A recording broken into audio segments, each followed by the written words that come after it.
আচ্ছা, শুভমান গিলের শেষ 2024-এর যে আইপিএল, সেই আইপিএলের রান জানো কত বেশ? ও 600+।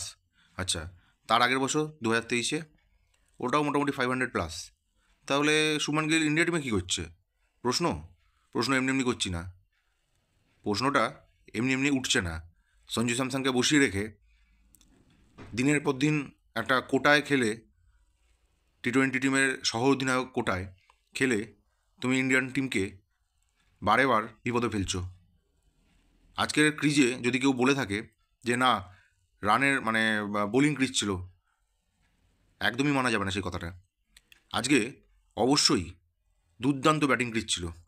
213 রান সাউথ আফ্রিকা টার্গেট দিয়ে দিল, 213 রান। এই রান চেস করা যেত, ফাইট করা যেত, যদি কিনা শুভমান গিল, সূর্যকুমার যাদব এরা একটু ভালোভাবে খেলতো। কিন্তু না, এরা তো সেই জিনিস না। এরা শুধু রান করবে কোথায়? আইপিএলে ঝুড়ি ঝুড়ি রান, বস্তা বস্তা রান। কেন? ওখানে পয়সা বেশি তাই? জানি। একটা ক্রিকেটার, তার জীবনে খারাপ সময় আসে, ভালো সময় আসে, কিন্তু যদি কোচ গোঁ ধরে বসে থাকে, গৌতম গম্ভীর, আর সিলেক্টর অজিত আগারকার যদি গোঁ ধরে বসে থাকে, না এই প্লেয়ারকে দিয়েই খেলাবো, সারা ভারতে কি আর প্লেয়ার নেই? সঞ্জু স্যামসন খেলছে না কেন? ঋষভ পান্ত কেন খেলছে না? জয়সওয়াল কেন খেলছে না? এগুলোর উত্তর কি? রিঙ্কু সিংকে কেন খেলানো হচ্ছে না? ইন্ডিয়ান টিম যদি ঠিকঠাকভাবে প্লেয়ার বেঞ্চ, মানে রিজার্ভ বেঞ্চ এতটাই মজবুত, যদি ঠিকঠাকভাবে সিলেকশন করা হয়, কানখাড়া অজিত আগারকার আর তার সঙ্গে পেছন পাকা গৌতম গম্ভীর, তাহলে কিন্তু ইন্ডিয়ান টিমকে হারানো মুশকিল হয়ে যাবে। এটা হচ্ছে প্রথম কথা।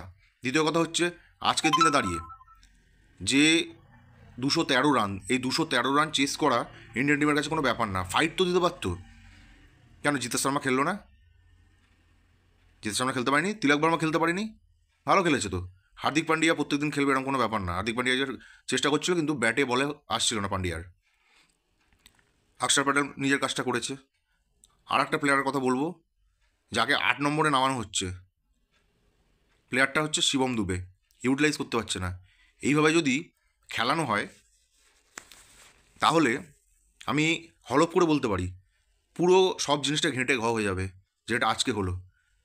213 রান টার্গেট মানে চেস করতে নেবে, 162 অল আউট হয়ে গেল।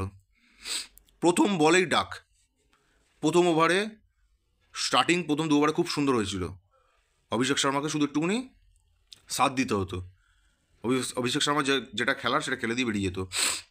কিন্তু প্রথম ওভারেই যদি এরকম অঘটন ঘটিয়ে ফেলে যে ওপেনার নামবে, তাহলে আর কিছু বাকি থাকে না। খুবই দুর্ভাগ্যের ব্যাপার এটা, খুবই মানে বাজে ব্যাপার যাকে বলে। আর সবচেয়ে বড় কথা যেটা, সেটা হচ্ছে জাসপ্রীত বুমরা সারা মানে টি-20 কেরিয়ারে যত না ফুল টাচ করেছে, আজকে সেই ফুল টাচ করে দেখিয়ে দিয়েছে। এরকম বল আমি মানে আশা করা যায় না, এরকম বল একদমই আশা করা যায় না। যবে থেকে সিমেন্টের অ্যাড দেওয়া শুরু করেছে, দেয়ালে মেরে মেরে বল মেরে মেরে, তবে থেকে ফুল টাচ বল মানে বল করার যে প্রবণতা, সেটাও শুরু হয়ে গেছে। বাজে জিনিস, মানা যায় না। আজকে টসে জিতে বোলিং নেওয়ার সিদ্ধান্তটা কার? নিশ্চয়ই মানে ক্যাপ্টেনের না, সূর্যকুমার যাদবের না, গৌতম গম্ভীরের। তাহলে ক্যাপ্টেনটাকে আমাদের ইন্ডিয়া টিমের? Gautam Gambhir coach, Gautam Gambhir captain. আর তার সঙ্গে সঙ্গে যারা যারা মানে সিলেক্টর, অজিত আগারকার, এই দুই জুটি কিন্তু সর্বনাশ করে দিচ্ছে ইন্ডিয়ান টিমকে। খুব বাজে জিনিস। যাক, আজকে মানে চেষ্টা করেছে অনেক কেউই, কিন্তু খেলতে পারেনি। যারা যারা খেলতে পারেনি, আশা করবো নেক্সট টি-20-তে তারা ফর্মে ফিরবে।